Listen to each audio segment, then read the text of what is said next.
Nos encontramos en una sala no muy grande, llamada la sala de la signatura, saturada no solo por el número de personas, sino por la cantidad de imágenes en ella. Vemos frescos pintados por Rafael durante el Alto Renacimiento, mientras Miguel Ángel pintaba el techo de la Capilla Sixtina a poca distancia.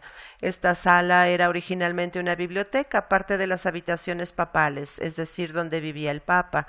Para tener una mejor idea de cómo pudo haber sido este salón a principios del siglo XVI, imagina que sacamos a todas estas personas y que hay libros en todas las paredes inferiores. Todo en silencio y un ambiente de aprendizaje, donde al levantar la mirada veías lo que Rafael pintó aquí en las 4 paredes, que son las 4 ramas del conocimiento humano: la filosofía, que tiene que ver con los asuntos de este mundo. En ese tiempo la filosofía también abarcaba lo que ahora llamamos ciencia. En la pared opuesta, la teología, los asuntos de Dios y lo divino, y en las otras 2 paredes, la poesía y la justicia. Estas 4 áreas del conocimiento humano están simbolizadas por alegorías que vemos en el techo, y podemos ver claramente que solo a unas cuantas puertas de distancia se encuentra Miguel Ángel, porque Rafael está viendo las figuras de Miguel Ángel en el techo de la Capilla Sixtina, especialmente a los profetas y sibilas. ¡Qué momento del Alto Renacimiento! Todo esto fue comisionado por el Papa Julio II. Piensa en lo que significa que la teología se presente al lado del conocimiento humano, un momento sumamente liberal en la historia de la Iglesia, cuando el aprendizaje clásico de los humanistas se une a las enseñanzas de la Iglesia. En el centro de la Escuela de Atenas, el fresco que representa la filosofía, tenemos a los 2 grandes filósofos de la antigüedad, Platón y Aristóteles, rodeados por otros grandes pensadores, filósofos y matemáticos de la antigüedad, casi todos los personajes conocidos. Pero comencemos por los 2 del centro. Podemos diferenciar a Platón de Aristóteles porque Platón es más anciano. Platón fue maestro de Aristóteles, pero también porque lleva uno de sus propios libros, el Timeo, y Aristóteles lleva su libro, la Ética. Ambos libros representan los pensamientos contrastantes de estos 2 filósofos. A Platón se le reconoce por su interés en lo etéreo, lo teórico, lo que no puede ser visto, y de hecho lo vemos apuntando hacia arriba. Él afirmaba que el mundo visible no es la verdad última, que existe un reino basado en las matemáticas, en la idea pura que es más verdadera que lo que vemos a diario. Por otro lado, Aristóteles, su alumno, fijó su atención en lo observable, lo real, lo físico. Puedes ver que la palma de su mano está hacia abajo y parece estar diciendo: no, fijémonos en lo que está aquí, en lo que podemos ver y observar en el mundo. Además, los colores de las ropas de cada uno hacen referencia a esta división. Platón viste en colores violetas y rojos. El violeta hace referencia al éter o aire y el rojo al fuego, elementos ingrávidos, mientras que Aristóteles viste en tonos marrón y azul, los colores de la tierra y el agua. Ambos elementos tienen peso. Los filósofos que se localizan a cada lado continúan con esta división. Del lado de Platón vemos filósofos que se ocuparon de los asuntos de lo ideal. Por ejemplo, en el extremo inferior vemos a Pitágoras, el gran matemático de la antigüedad, que descubriera las leyes de la armonía en la música y las matemáticas. Esta idea de que hay una realidad que trasciende a la realidad que vemos. Compara eso con la esquina inferior derecha, donde vemos a Euclides, a quien asociamos con la geometría. Parece estar dibujando un diagrama geométrico para algunos entusiastas. Le interesa la medición, es decir, lo práctico.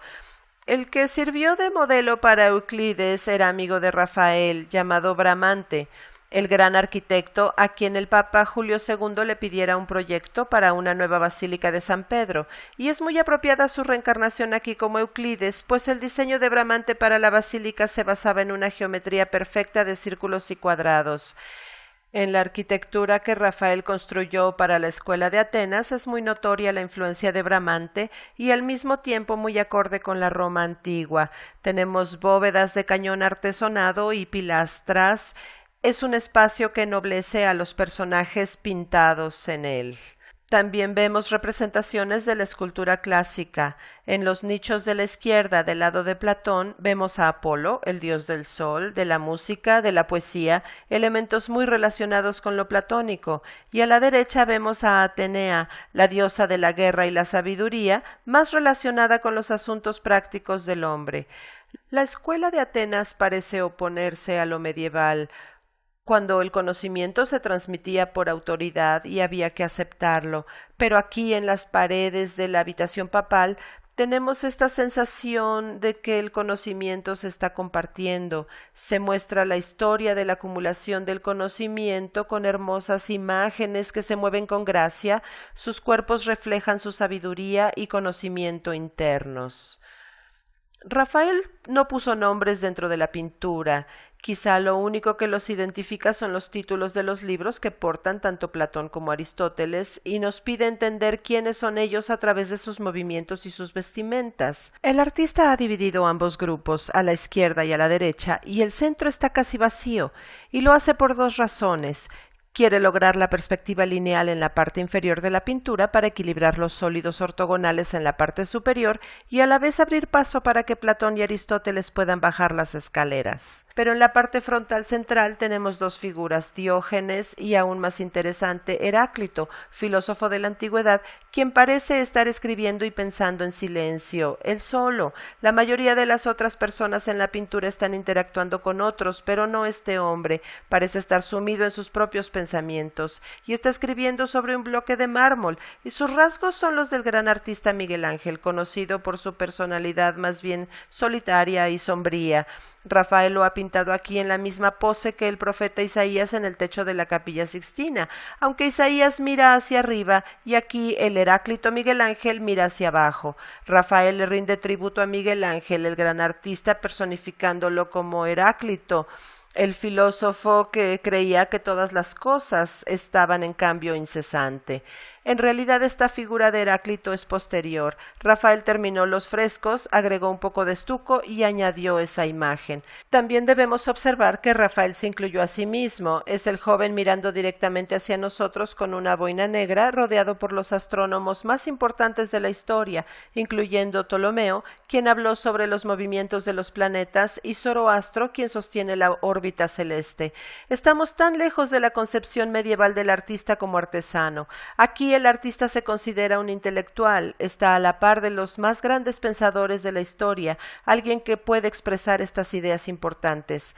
Tenemos docenas de figuras aquí sin ningún sentido de rigidez o repetición.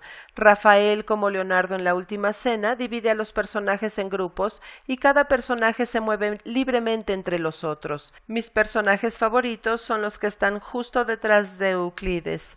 Uno recargado contra la pared con una pierna cruzada sobre la otra, escribiendo apresuradamente, y el otro inclinado observando. Hay una sensación de intimidad aquí, es una escena que podrías ver en los pasillos de cualquier universidad. Y para que los personajes se puedan mover libremente, la arquitectura emplea una rigurosa perspectiva lineal. Se pueden seguir los ortogonales tanto en el piso como en las cornisas mientras éstas se alejan, así que la ilusión de espacio es increíble. Observa cómo la decoración griega con meandros parece como retroceder en el espacio. Si bien esta arquitectura evoca alguna cultura de la antigüedad, lo hace a la romana y no a la griega, quienes nunca utilizaron bóvedas artesonadas como estas. Cerca de ahí, Bramante, Rafael y Miguel Ángel podían ver las termas de Caracalla o la basílica de Magencio y Constantino. Había ruinas arquitectónicas romanas por toda la ciudad, similares a las que Rafael pintó aquí. Es como si nos encontráramos en el panteón de los célebres pensadores paganos. Ninguno de estos hombres era cristiano. Pero veamos rápidamente el fresco frente a la escuela de Atenas, conocida como la disputa del sacramento. Este fresco representa la teología, el estudio de lo divino. Las imágenes aquí están divididas entre lo celestial y lo terrenal.